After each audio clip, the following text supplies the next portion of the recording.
Okay, tingnan natin. Ano kaya makuha natin? Ano kaya sa tingin nyo?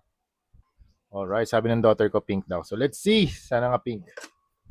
Tingnan natin. Let's go. Do you have a card? Wala. Wala. Stick din ito ah. Thank you very much, Yolo Park. Blind bag. Let's go. Ano kaya bubuksan na natin?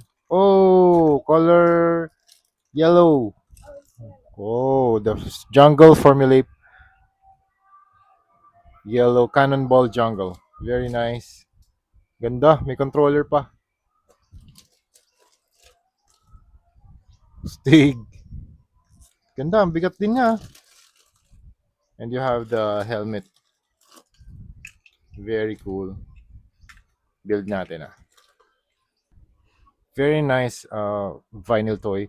Very cool. And meron din siyang sa yellow monkey. Tapos you have the white skin. Tapos light blue na eyes. And then robot engine yung nakalagay sa chest. Robot engine. You have the checkered flag. 2106 Apex Explorers. 20 Ape, Ape Explorers. Apex Explorers character jungle.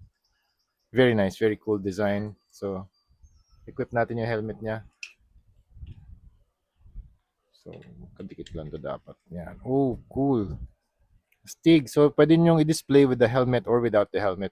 Para mas maganda kung merong helmet kasi mayroon pa siyang additional na engine design dito sa likod ng kanyang headgear. So, you have bronze, diba, pistons, may muffler, F1 yung nakalagay. Tapos, you also have the card and parang siyang controller. Steering wheel. Yan. For the F1 machine.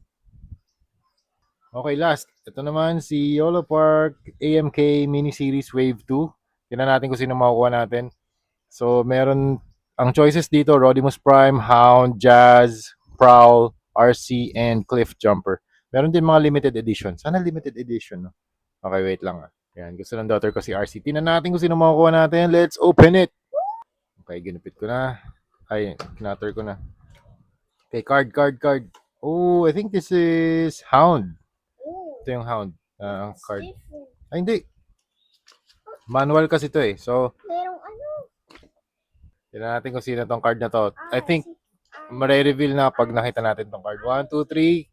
Oh, si Hound nga. Transparent version. I think special din to. Hindi ko sure kung